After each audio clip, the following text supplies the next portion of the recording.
And we are live with another episode of BS Busters.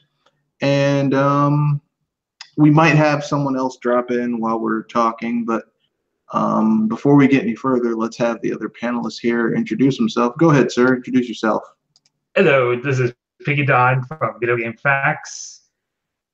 Oh, how's it going, Jewel? How's it going, Joel? Just in time. Yes, you were just in time. Almost like Marty McFly in Back to the Future. Just in time. Speaking of Back to the Future, Michael J. Fox is going to be guest starring in Designated Survivor. I'm cool with that. I like Michael J. Fox. Though something tells me I'm going to be one of the first to. I'm going to be the one to introduce myself and the topic. Well, actually, Pinky Don beat you to it, but you can go second. Okay. Ladies and gentlemen, this is Joy Eli Moonstar. I'm sorry about being a little late. Had to be sure about all things before getting on the air. All right. And of course, it's me, Mr. Red Fox, your main man, your friend, your family. No, I'm not your friend. I'm not your family, but your old host of the BS Buster podcast. And this is a little bit different because our overall theme of this podcast for this episode of BS Busters is about the business of making video games. It's not about individual games. It's about the business, the financial aspect of it. And the meat behind sidelines. Yeah, we're talking about the, how can I put this? The financial aspect of making video games, because I mean, there is a financial aspect to it. These people are not in business to make you feel good. They're in business to make money. And the fact that you feel good is secondary. How you make money is able to, and how you're able to make money. Something like Nintendo and something like some of those a few years ago. Or something like trying to please your shareholders. Well, I mean, there's different ways of making money. What might work for one person might not work for another. What might work for you might not work for me. Your results. Well, there's just different ways of making money. So let me put the topics in the chat. Here we go. Okay, so basically, before we get started, I guess we should start with the video game industry's three profit models and how they've changed over the years. Now, the video game industry came about in the late 70s, so 78, 79, with basically a bevy of the first video game consoles were all just basically kind of like they were built-in devices. Like you bought the console and there was like one or two games in the console, and you would hook that up to your TV and you would play like that. And that was a very interesting time for a lot of people.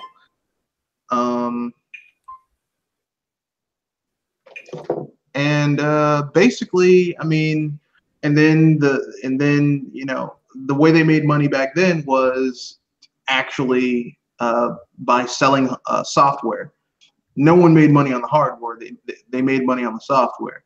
So, and that was the first business model. And then after a while, some companies figured out, hey, we can license, we can get money through licensing. So basically, you pay us to put games on our system. However, this didn't always work because Atari, they're known for Pong, right? Can we all agree on that? They're known for Pong. Pong was not Atari's game. Pong was created by Fairchild. Fairchild Fairchild created the first video game console with cartridges. And one of the games that you could get was Pong. And Atari got sued by Fairchild and lost. They had to license Pong from Fairchild.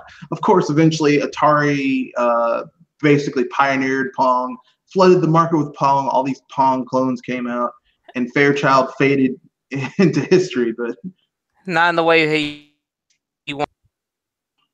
could you repeat that, Joel? I said not in the way that he wanted.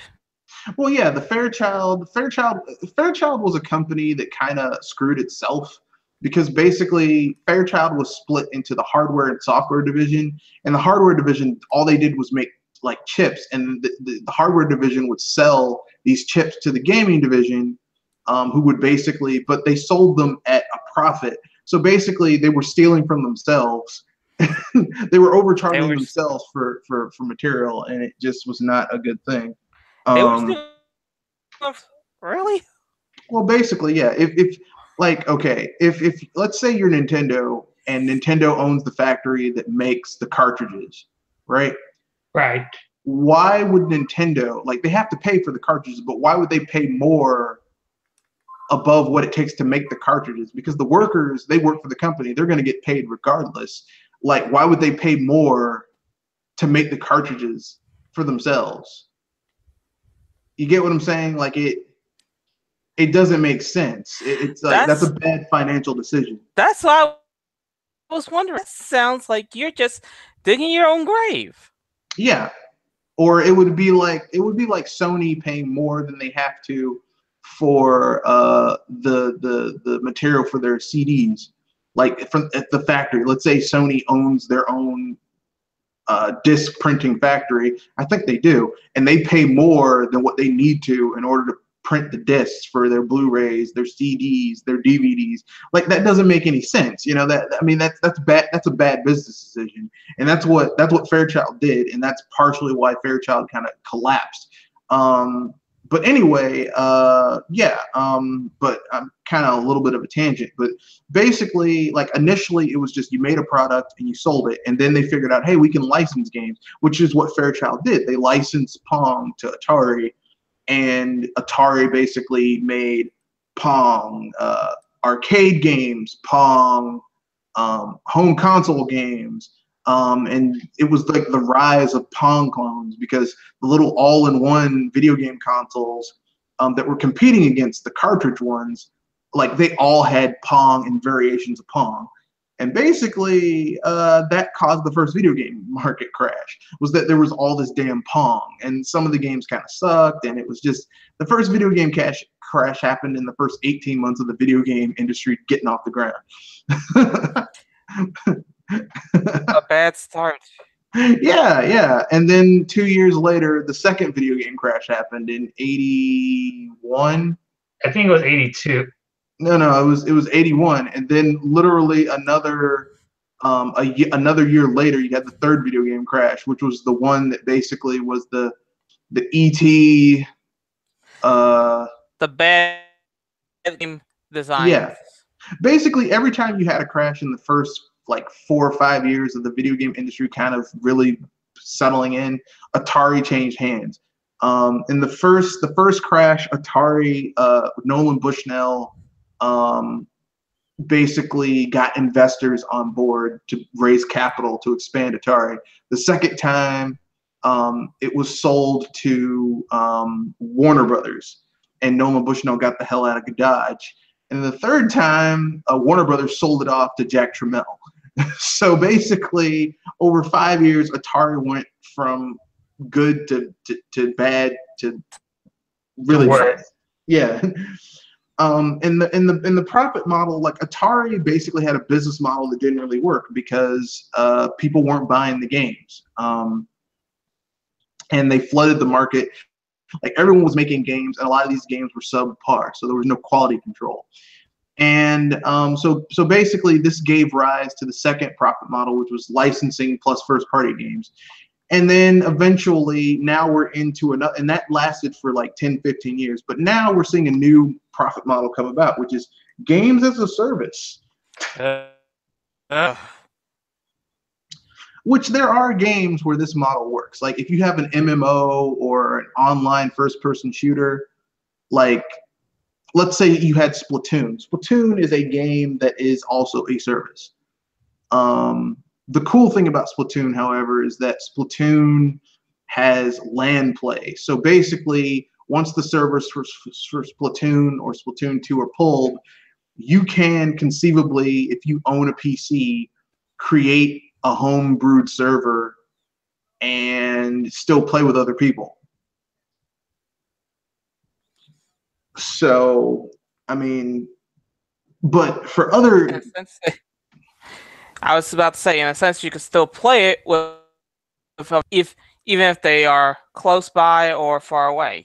yes, and there are some MMOs that still do this. Like they basically created servers. Like World of Warcraft did this when they like back in the day they have legacy World of Warcraft servers, their legacy StarCraft servers. Like basically you can go and play those old games where the original servers have been pulled and still go and play with people who like to play those versions of the game. So I mean that's a good thing. But I mean my point is that games as a service aren't bad within and of themselves, but I was about to say, considering ugh. well, I mean, as they've been going on. See, the problem with games as a service is that a lot of companies are basically feeling like we can cut corners and give you an incomplete game and then fill in the blanks later on, which is really messed up. You know what I'm saying? That's really jacked up. Yeah. So, what are your guys' thoughts on the different models in gaming, and which one do you prefer? The oldest model, which was just make a product, sell a product, and keep the cost down, or like first party, second party, third party, and licensing. Like, what do you like? For me, I actually like the idea that if you make the product, then you'll be able to get some more reasons to make. I mean, if the people like what you're doing, then they'll let you know if they're. Though the second option, at least, serves as a good. Other people make something for your product, though, isn't that?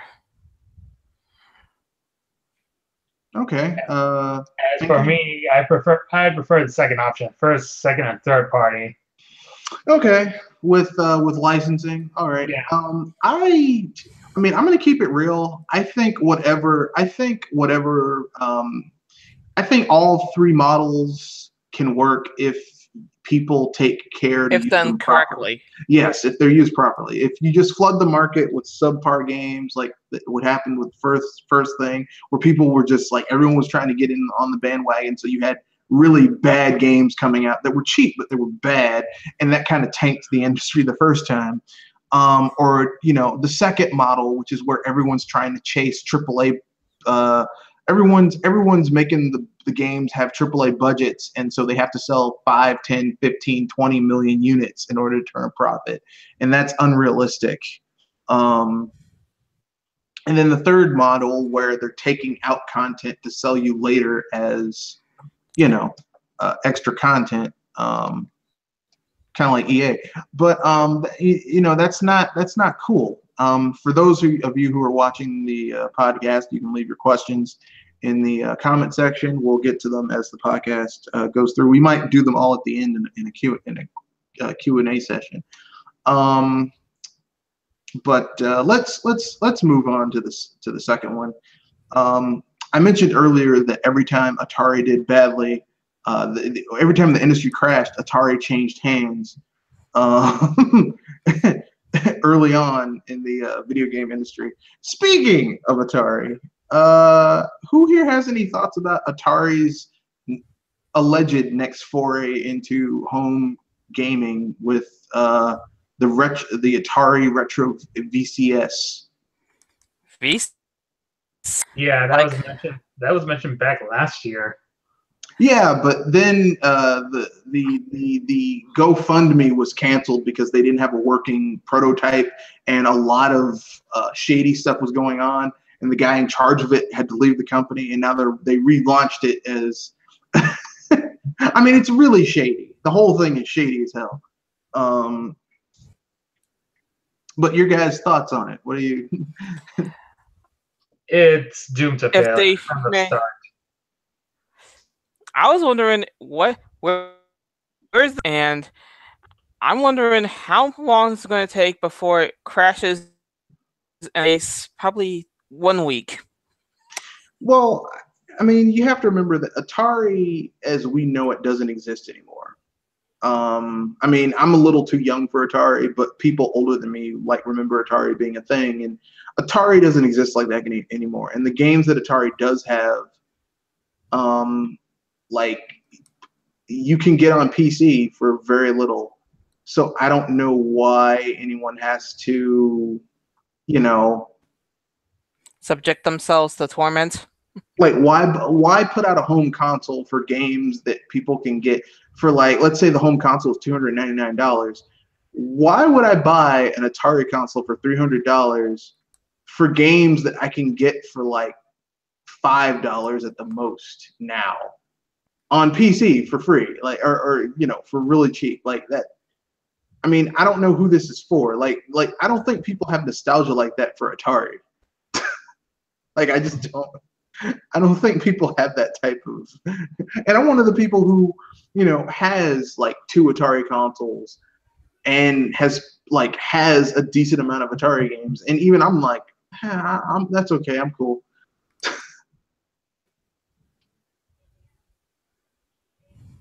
Your guys' thoughts?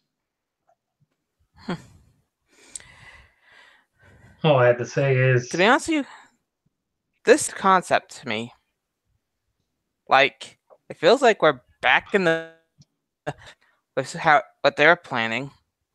You know what this feels like? Which only means that they're failure sooner or later.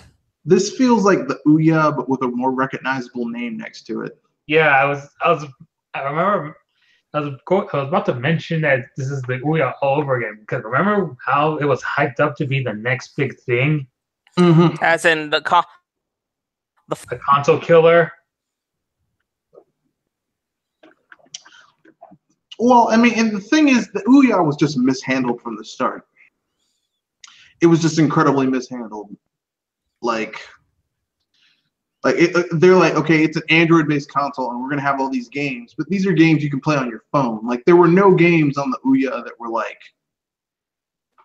that were exclusive to the Ouya. Well, there were no games on the Ouya that made you say, "Wow, this thing is a viable console." Like, everything on the Ouya was stuff that you could play on your smartphone or a tablet.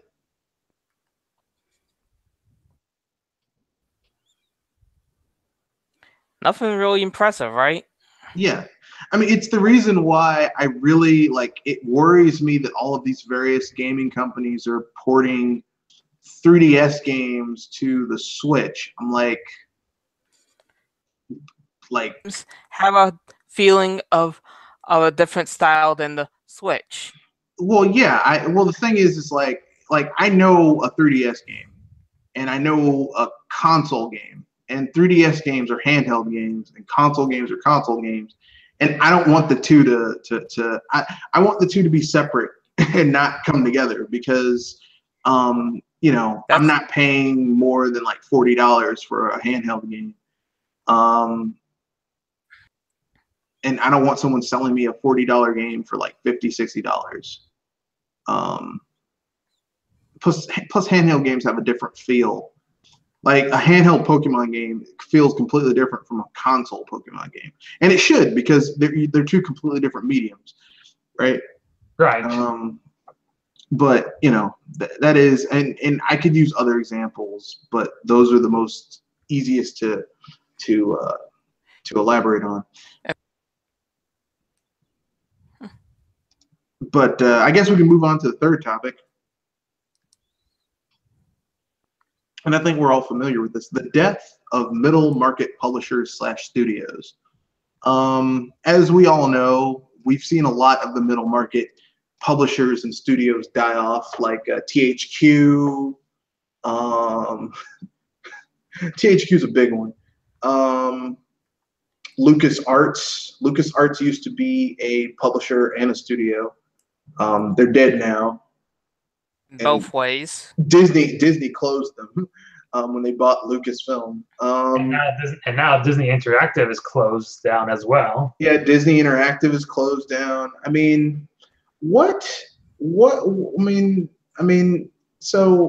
you guys tell us why you think the middle market is so important to the industry? I think of it like something that isn't going to be heavy on your pocket, good amount of fun for what it's offering, and yet it's not something grabby as certain games that are you. So in other words, they fill in a certain niche to a certain exactly. Like yesterday when we talked about the movie, the Sci-Fi Power Hour ish, I mentioned that this is the first time that we haven't gotten a good Star Wars game when a new Star Wars movie has come out. Like literally, I mean, aside from the Lego game, there's almost no, and those games were middle market. They weren't AAA. They were mid-market games. There's no, there's nothing like a Rogue Squadron. There's nothing like a clone, Star Wars Battlefront. I know EA has their Star Wars Battlefront, but that's not a Battlefront game, a Star Wars Battlefront game. There's no, pod racer. There's no X-Wing versus TIE Fighter. There's nothing to really scratch that itch if you're into those types of titles. There's nothing to really hype you up for those movies. Or even to sell to fans. I mean, like the last good Star Wars game that I played that was like a arcade/sim was Star Wars Rogue Squadron Gold Edition on PC, and I got that on Good Old Games. So dang, yeah, it was like $10. I was like, you know what? I love this game so much on the N64 that I'll get it on PC. It sucks playing it on PC because I'm used to the N64 controls, though. So I got my USB N64 controller and remapped all the controls, and it's fun. It's the best graphics I've ever seen in a Rogue Squadron game, and I have that game with the expansion card. But yeah, that's a really great game. I love that game.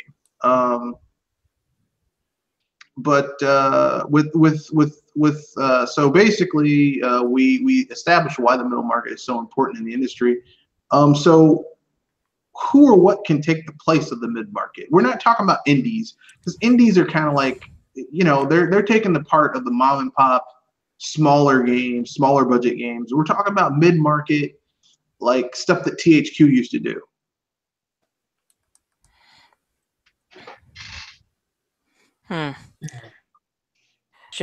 I mean, I can name at least two, but I'm not sure entirely. Level 5 and Atlas. Yeah. I was gonna say Nordic. Now they call themselves THQ Nordic, but that's not THQ. That's Nordic. I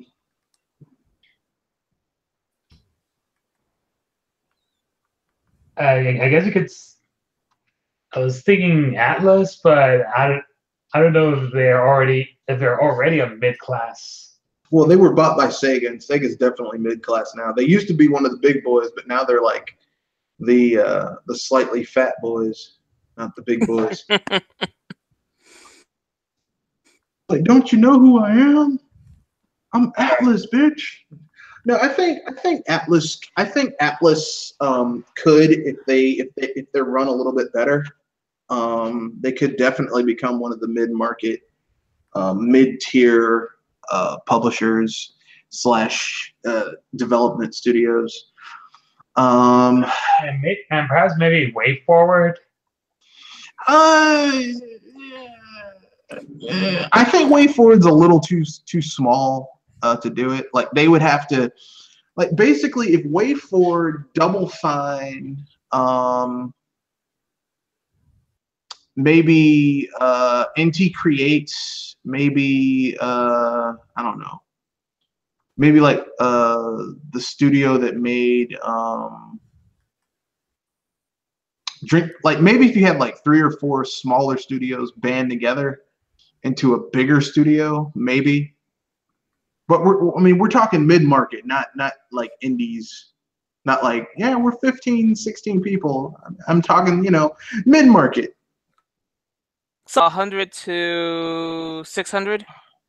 Between 100 to maybe 100 to maybe 300 employees. Like they're big enough to where if they wanted to, they could make a bigger game.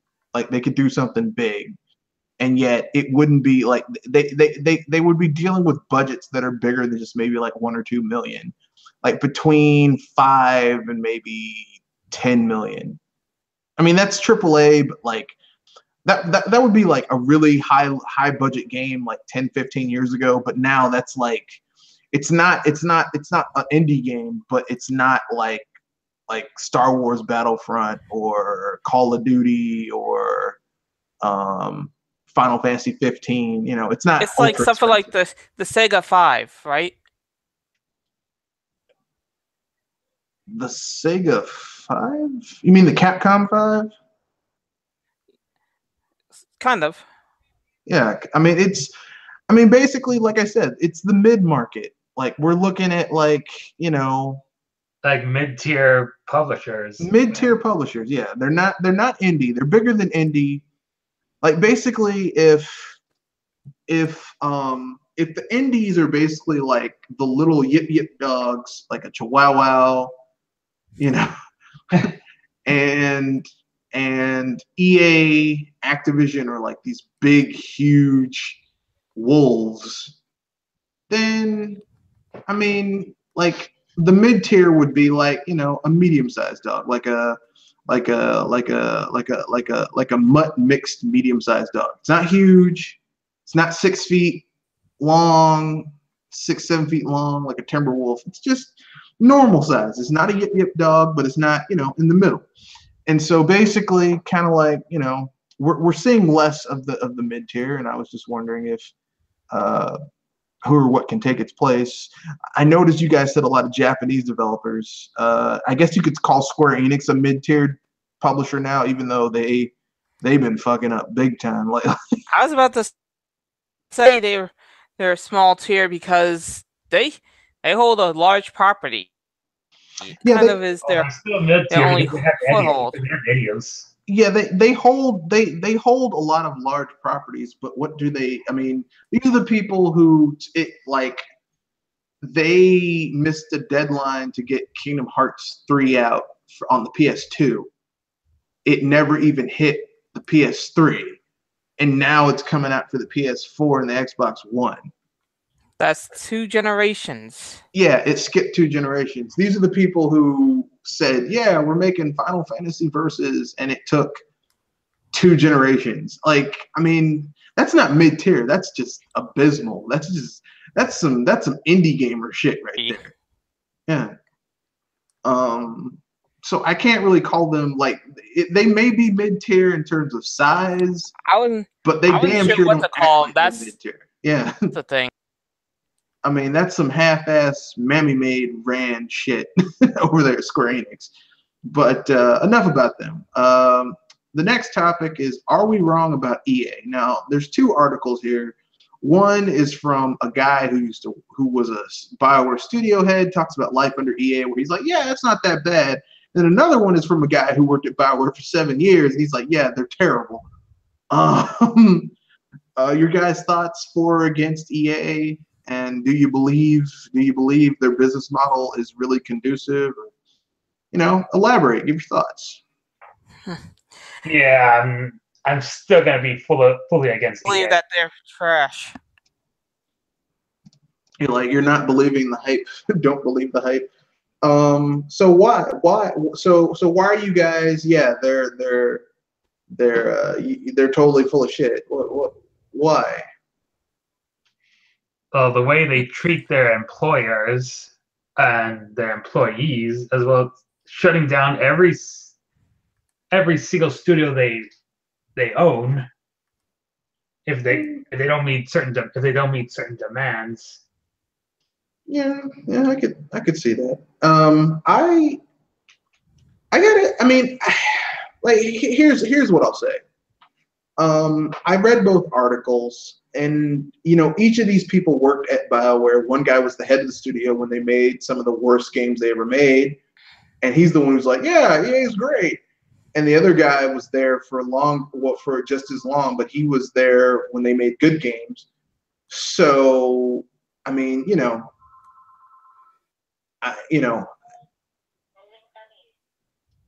here's what I'll say about EA is that basically EA does, like, whether you agree or disagree with the gentleman who's like, yeah, well, EA is not that bad, you can't deny the empirical evidence that studios that EA buys, basically they come out with 2 or 3 more games, 1 or 2 more games after EA gets them.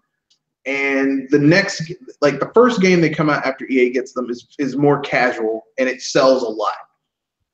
BioWare is the perfect example of this. Like EA buys BioWare and they make Mass Effect 2. Mass Effect 2 is really, really it's more casual than the first Mass Effect game. If the first Mass Effect game is it's an RPG in space, the second Mass Effect game is an RPG shooter in space. You get what I'm saying? Right. Uh-huh. And then the third Mass Effect is just a shooter with very little, like, you can play that game and just ignore all RPG aspects because they're gone. And Mass Effect Andromeda is even worse because it's a shooter and a running gunner. With the RPG elements are just like, well, this weapon has slightly better stats than this one, but I mean, doesn't fucking matter in the end. That makes an RPG player like me my fangs and say, "Are you kidding me?" Well, yeah, and then you get like something like Dragon Age, where Dragon Age Origins, which started development when they were still owned by Microsoft, and that game is like very much like an old school BioWare RPG. And then Dragon Age 2, which just fucking sucks, and then Dragon Age Inquisition, which is very average. It's almost like an MMO. Like, it's not very good. It's just like, hey, go get 5 of these herbs and bring them back. I mean, it's one of the most uninspired it's one of the most uninspired BioWare games I've ever played. And I would say that it's even more uninspired than Mass Effect Andromeda, because Mass Effect Andromeda, like, we kind of knew that Mass Effect was going downhill because of Mass Effect 3. Whereas Mass Effect was whereas Dragon Age was like, okay, Dragon Age Origins was good. Dragon Age 2 sucked, but I mean, surely they wouldn't mess up the next Dragon Age, and they did, and it was like, okay, well, we're done. So I mean, basically, but every studio EA has is like that. Like they buy a studio, the first 1 or 2 games come out, and they sell gangbusters because they're more casualized, and then they become so casualized that they just fall apart, and the studio gets shuttered or gutted out. And it's, I mean, like, at a certain point, it's like, okay, like, the guy who's like, well, EA is not that bad. It's like, okay, at a certain point, is every time a studio gets gutted, is it the studio's fault? Because all these studios are kind of different, or do you have to put it on the business model of EA?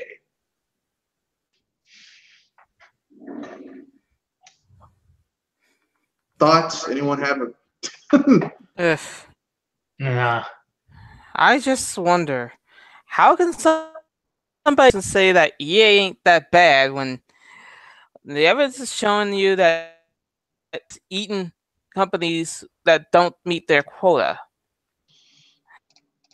Well, Then I mean, they casualize it in order to make that spiral happen. Well, I'm just saying that, like, okay, if every time you go to a grocery store, right, you always have if every time you go to a restaurant, you always get sick, and they're like, okay, what do you order at the restaurant? Well, I eat the same thing every time. And what do you eat? Well, I eat their meatloaf. That's what I have every time. And it turns out, okay, you eat their meatloaf every time you go to eat, yes. And every time you get sick, yes. Well, at some point you have to say, okay, it's them, it's the store, it's the restaurant, it's how they prepared the meatloaf. It's making you sick, so you stop going there. Like you have all of these studios at EA that have basically like studios were bought up, they did okay for a little bit, and then they died. And it's like, or they were gutted. At a certain point, you can't always say, well, it's the studio's fault. It's the studio's fault. Sometimes you have to look at it and say, it's the business model that sucks.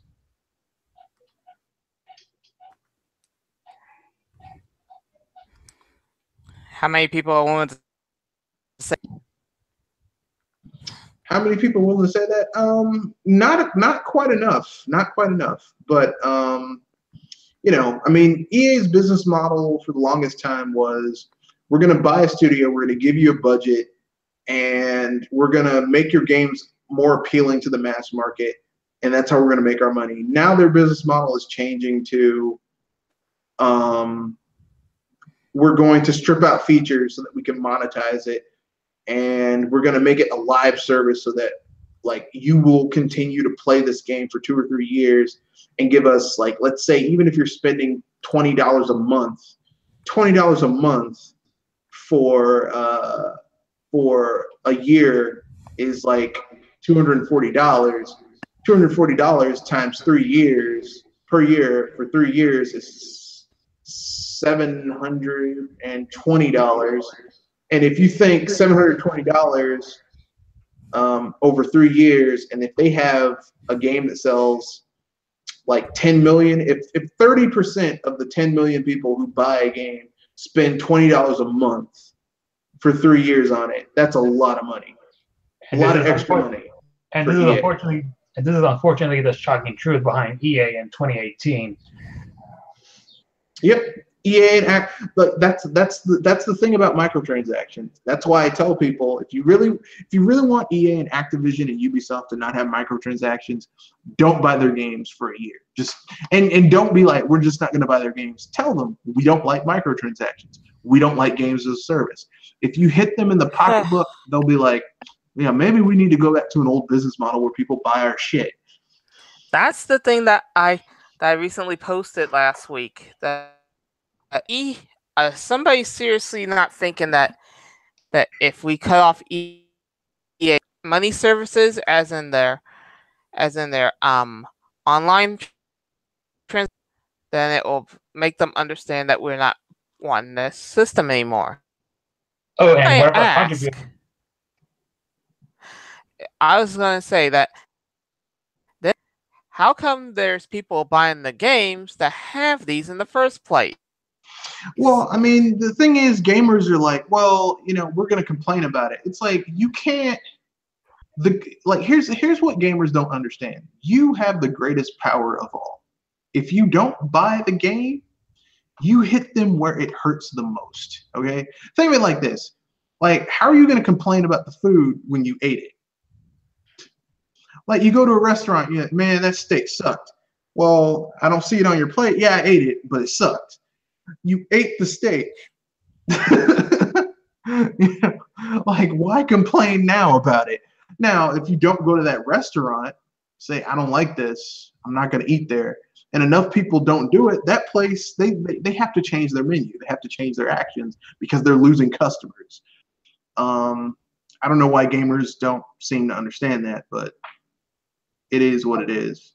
And one of our contributors, QB Fox, mentioned that EA in the past used to declare losses just as a trick to not pay the federal government taxes. Well, yeah, they do a tax write-off. They're like, oh, man, we lost so much money. Let's do a tax write-off, so then they don't have to pay taxes on it. It's an old business trick that big corporations use so that they don't have to pay their fucking taxes, bastards. Yeah, it's, I mean, yes. EA is just, I mean, we're using them as an example, but a lot of, like, Activision is doing it, Ubisoft is doing it. It's shady. Even Nintendo's starting to dip their toe into it. It's shady as hell, but what are you going to do? Let's get to the free topics. These were brought to you by our absent but never forgotten compadre. Triple M. Triple M, yeah, that's right, Triple M, the man with no fear. And he has two topics he wants to talk. He wants us to bring up. First one is the Funimation Now Switch app hasn't been officially announced. Who wants to get in that one first? So, is getting onto the Switch. Am I hearing that right? Because that's weird and yet neat at the same time.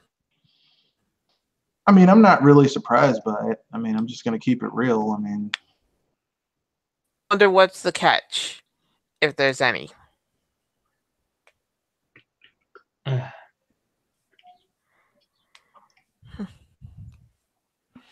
And usually this could mean that it may be an accident. That means the Funimation app might have been an accidental leak, either an accidental leak, or it's not true. I think that they're still hashing out the details about the Funimation app, and I think that it was leaked early. I do think that you're going to see, especially this summer, you're going to see more like you're going to Commercial. see. Well, you're going to see like Netflix and Hulu and Amazon Prime apps come to the Switch, especially this summer, especially as the online services where you have to pay to have online services kicks in. That's what I think. So I just think maybe it was announced too early and the details aren't finalized. Kind of like how, like when you do a big business move, like they don't talk about it in public because it might mess with the overall details of what they can get for the deal. Kind of like that. I mean, that's my take. You guys have anything you want to add before we move on to the second topic he wants, the bigger one that he wants to cover? I'd like to know how much will it cost to subscribe to this app. I don't know. I mean, I don't know. I don't know how much it costs because I don't use Funimation for my anime needs, so I can't tell you. To be honest with you, I sometimes use something like this, but I go with the free stuff before anything else. Yeah. I mean, I'm not going to tell you guys, but I have a website that I use to watch anime, and it's absolutely free. And I mean, it's mostly a lot of subs, but I prefer subbed anime over dubbed. So, is it Kiss Anime?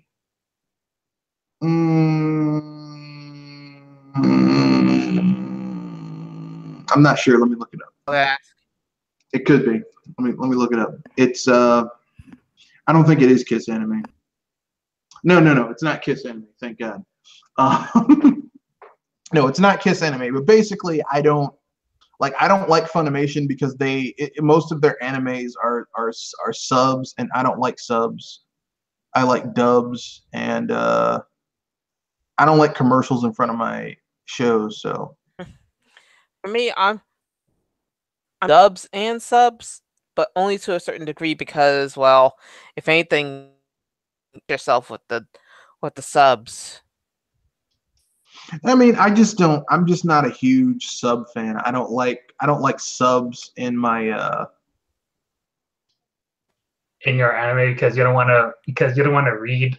I mean, I don't like dubs. Sorry, I don't like dubs. I like subtitles instead of dubbing, unless it's really good dubbing. But I very rarely see really good dubbing in animes these days. Like it's serviceable. It's not as like for me, I'm of that age where like we had dubs that were so bad they were good, you know. And now it's okay by and large. You know. So yeah, I said if anything, I like both subs and dubs because to get it right away and it processes in your head faster. But I like, but if anything, it makes you read and try to understand how the saying is going. Yeah, And it's like a teaching tool.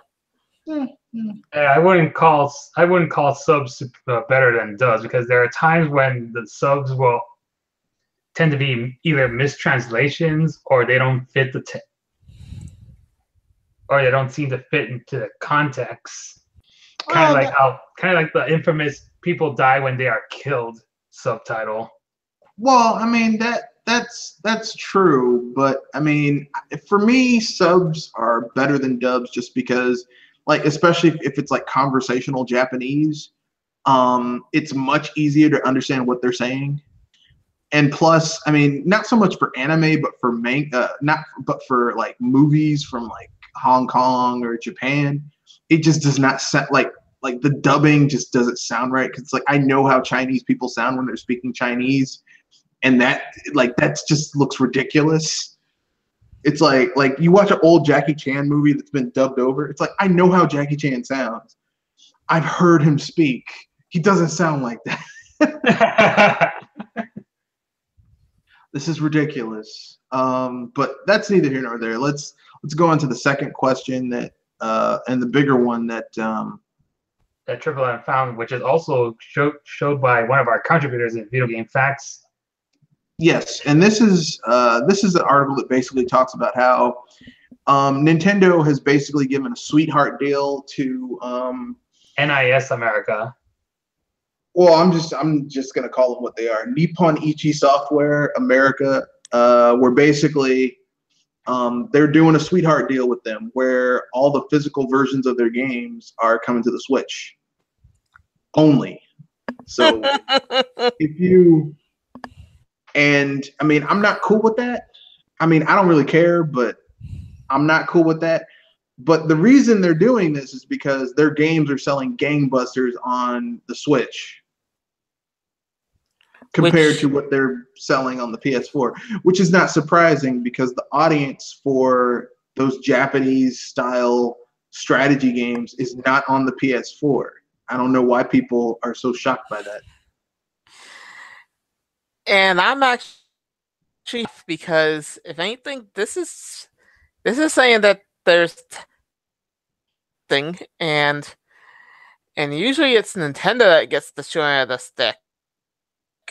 And its president just called out Sony, saying that they were not friendly with small publishers like them, and they care only about the big Japanese companies. Well, of course. Of course. But the question is, who are the big Japanese companies? It cannot be Square, since we confirmed it as a mid-tier company. Sega. No, Square is big in Japan. So in Japan, Square is big. Bandai Namco in Japan is big. Sega in Japan is kind of big. Not as big as they used to be. Like, because haven't you noticed that like all of these games that really should be a multi-plat or like kind of don't do too well on the Sony PlayStation, Sony still gets it first, or like when it comes to their system, it's this big like hullabaloo. Yeah, Street Fighter V, Monster Hunter World, Persona 5. So I mean, Sony. Look, listen. Sony has a lot of those companies by the balls in Japan.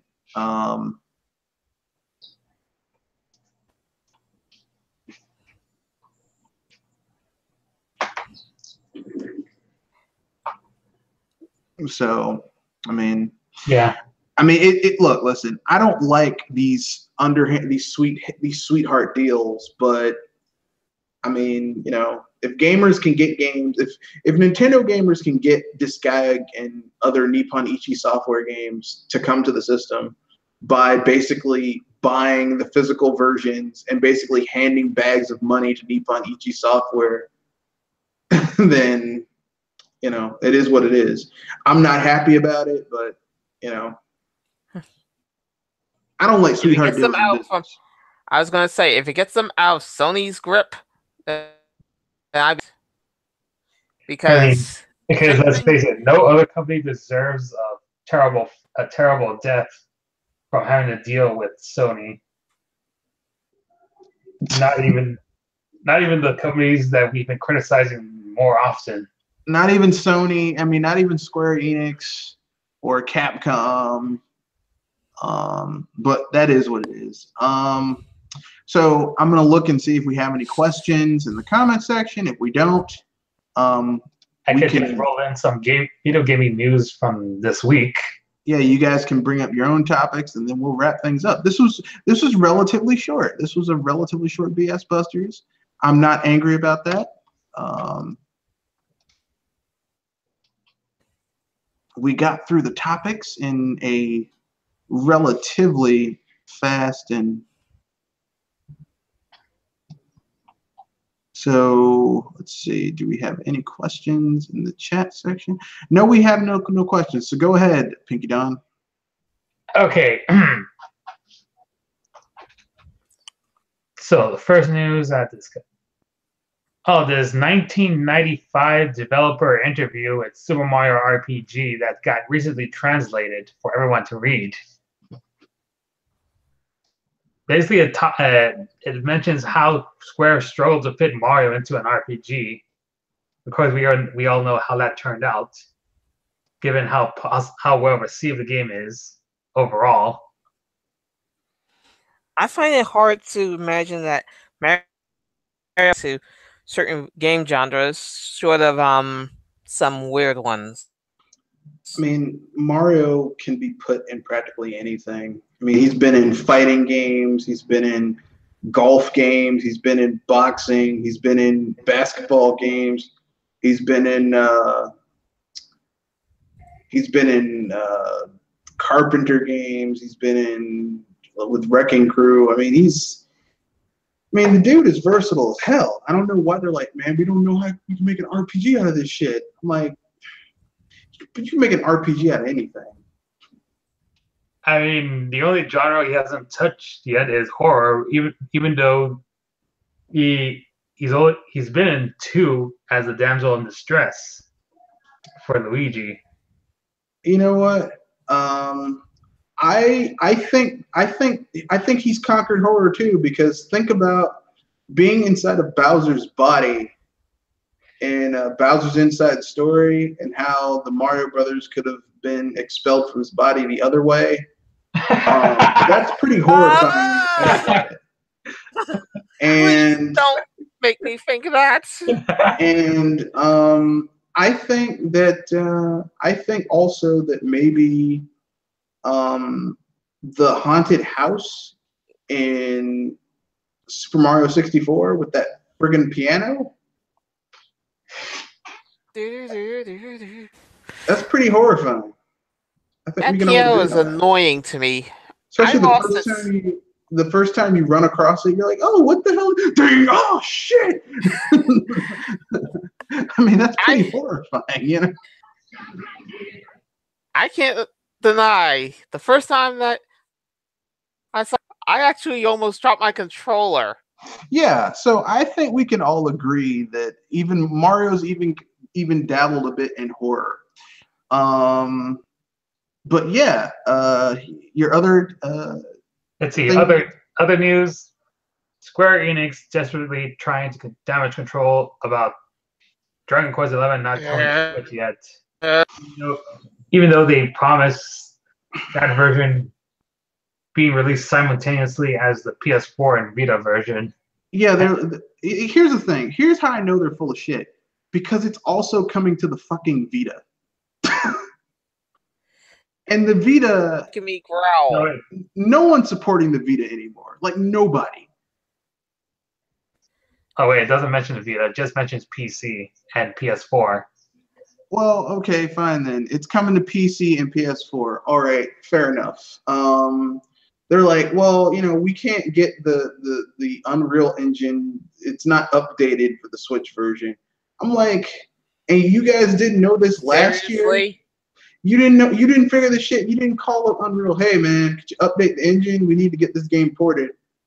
Like that. That's some. God damn, Square Enix. I don't know how your company's being run, but it's like amateur hour over there. That's why I was saying about I don't know what to think of this.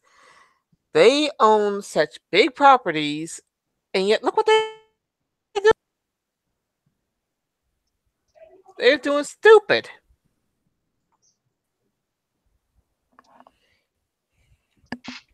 Yeah, they can't. If sometimes there's a saying, never has there been a company that can find a way to snatch defeat from the jaws of victory. Defeat from the jaws of victory. Yeah, and not victory from the jaws of defeat, defeat from the jaws of victory. Like there's no way this shit can look at Chrono Trigger. All they had to do was release Chrono Trigger for the PC. All they had to do was give you like 4 or 5, maybe at the most 8 different filters, like original, classic, ultra sharp, maybe rounded, whatever. And then give you the option saying give you the original Chrono Trigger or give you the shitty DS one with we're gonna tie this to Chrono Cross because that's such a good game. The DS one wasn't bad. Even you can't deny that one. Well, it's terrible at all. It's not a bad game. The Time Eater dungeon is pretty cool. It's just they tried to connect it to Chrono Cross, and that game sucks. It's kind of like Chrono Cross sucks, but Chrono Trigger trying to lead into it. Yeah, they tried to connect it. Yeah, they tried to connect it to Chrono Cross, and Chrono Cross is so bad compared to Chrono Trigger. It makes them trying to connect Chrono Trigger to Chrono Cross makes Chrono Cross look even worse because the premise of Chrono Cross, the opening of it, is so blindingly stupid that it's like if you keep them separately, Chrono Cross is okay, but if you try to connect it to Chrono Trigger, it makes no goddamn sense whatsoever. Because RPG series have their games as separate stories and not connected to one another. Well, no, if they did a direct sequel to Chrono Trigger where you had the same characters going off on more adventures, except in a bigger, more expansive world with different, not only are they, because the big thing about Chrono Trigger is that they're going through the time of the Guardia planet, right? If they did a sequel where you're not only going through, because they've already dealt with Guardia, but they find out, well, hey, there's other planets that have their own time periods, other realities that have their own time periods that we have to deal with. That would be cooler. But the fact that they tried to, in the opening of Chrono Cross, Luca is killed by Lynx. Now, think about what's wrong with that statement. That they kill a character that's relevant to the plot? Well, yeah, and you've played Chrono Trigger, haven't you? That makes me wonder even more how You've played Chrono Trigger, haven't you? I was gonna say which version? The original. Oh, even though I have the SNES mini version of it, truth be told, I haven't played it yet. Okay then. Well, basically, spoiler alert. Although this game is over 25 years old, so fuck it. If it's a spoiler, it's a spoiler. One of the main characters in Chrono Trigger is Luca. Luca is a fucking genius. She creates a time machine. She uses guns. She helps defeat Lavos, the ultimate evil. She's the inventor, but if anything, I remember how come she's happened at least 2 or 3 years before the incident of the entire timeline travel. No, it doesn't. Chrono Cross takes place. Chrono Cross, if they had not had Luca in that game, you could say Chrono Cross is its own thing. Because in the first act of the game, Lynx is fucking attacking this orphanage that Luca runs, which is kind of and they imply it's the same Luca from Chrono Trigger, and she's an older lady, which means, if you follow that logic, she's already, they've already done the events of Chrono Trigger. Why would a character who should at that point is in her 70s, 80s, level-wise, be taken down by a level 47 character? Makes no goddamn sense. especially someone who helped defeat the ultimate evil, loses to a little punk. Really? That But I pull think out that's your hair and say, I think that's a case of video game logic there. Well, I mean, like I said, if Chrono Cross was its own thing and they didn't try to connect it to Chrono Trigger, I wouldn't care. But because it's like you played Chrono Trigger and you know the backstory of a lot of these characters, it makes no goddamn sense. It just, especially not a super genius who can create fucking fighting robots and wields a gun and makes vehicles and shit. Really? That just that doesn't make any sense. And that's just the start of it. It's like a lot of other stuff that they're like, well, we need to connect this to Chrono Trigger. Please don't, because Chrono Trigger is great and Chrono Cross is not. And don't connect something that's great to something that's shit. Okay, don't leave it alone. Let it stand on its own. It's the shit that it is. Now, onto more video game related news. Wolfenstein 2 for the Switch is confirmed to have gyro motion controls. Well, that's good. That's the only way to really play a first-person shooter on a Nintendo console with motion controls. Yeah. I mean, really, look, after the Wii, I mean, I hate to say this, but after the Wii and Wiimote controls, like, I really can't play a first-person shooter with a controller, and it doesn't feel as good. It doesn't. Yeah, I know that feel.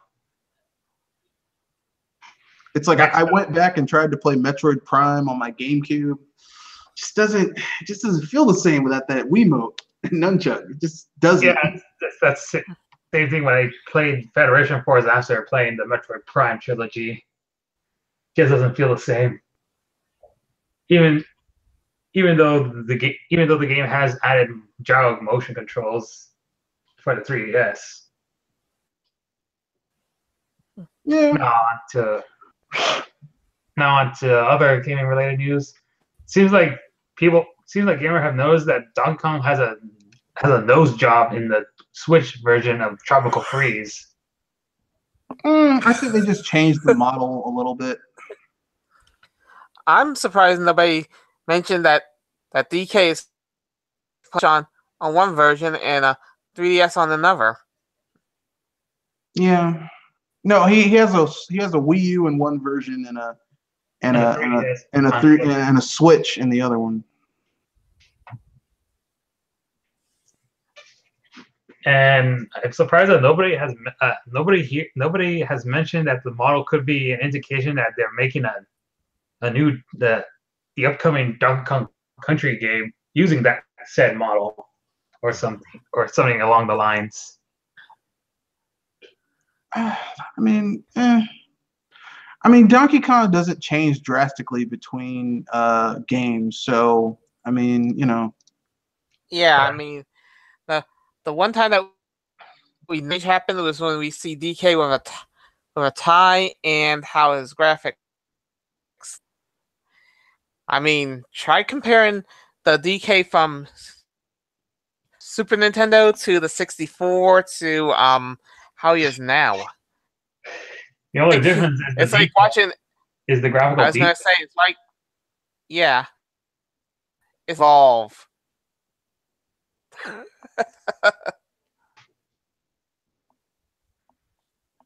Now moving on, my team has gotten kicked in the balls in this week's Splatfest. Oh, and if I remember right, you're the only one that went soccer. Yeah.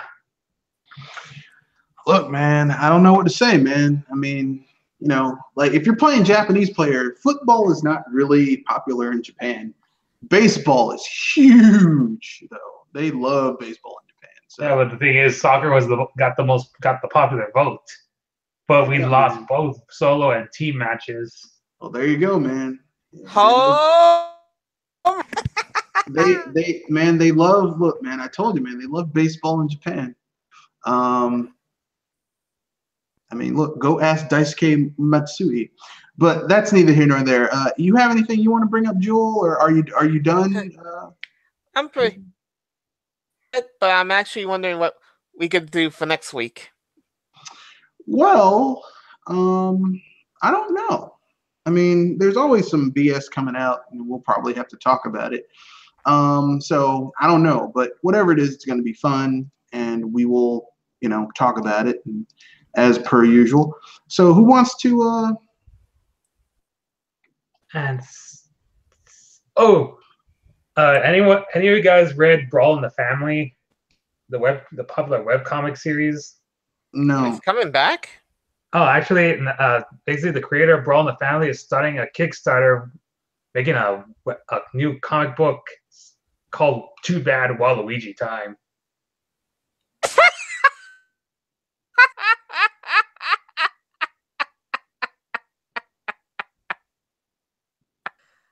I'm sorry. Seriously, Waluigi, the game icon of Luigi, be that Waluigi. Yes.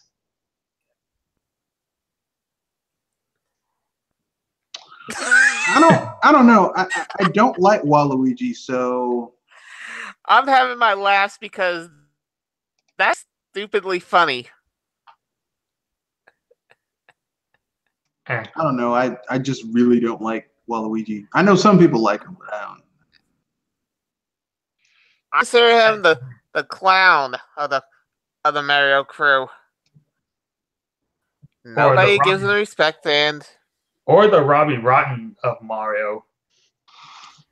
I don't know. I just don't like Waluigi. I'm not a Waluigi fan. And now for my final gaming news. Any of you guys remember that rumor in regards to Shovel Knight appearing in Super Smash Bros. For Wii U and 3DS during the Smash Ballad hype?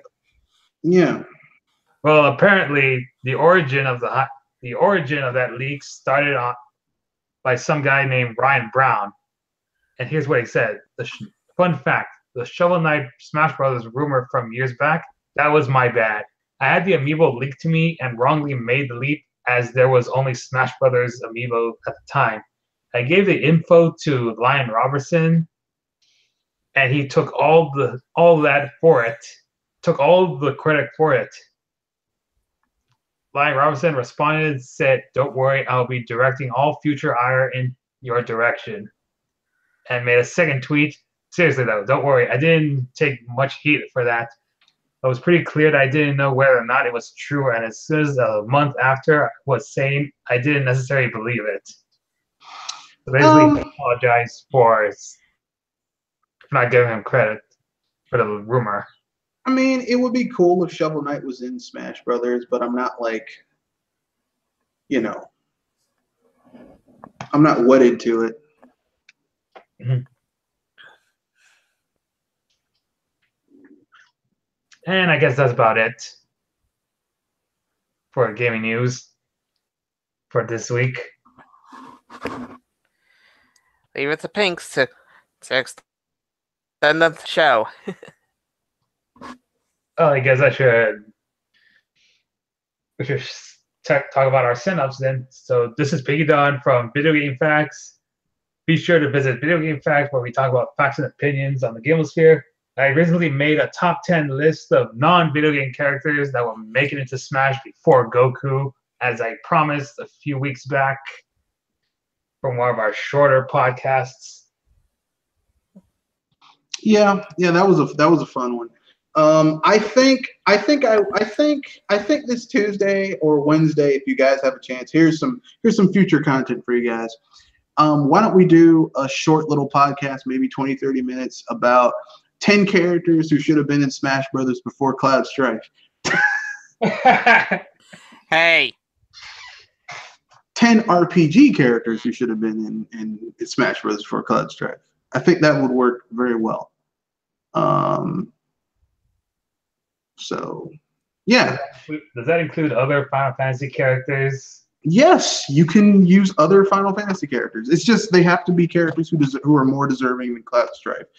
So with that being said, that's the end of this video. stay tuned for more videos coming from the channel. I uploaded one today about reviving Breath of Fire. I'll probably have some more coming out next week. Look forward to that. If you want your daily dose of gaming news and you like having a community that's not filled with fanboys Yes. and crazy people, go to Discus Video Game Facts. It's great. You know, I have a public editor here, and I also have a contributor, Jewel Rider Moonistar. So there you go, folks.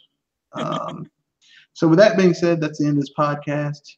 Have fun, enjoy. Okay, say it, Jewel. Just say it. Say it now before I hit the. Say it. And of course, enjoy your drinks responsibly. Yeah, and stay away from the juice.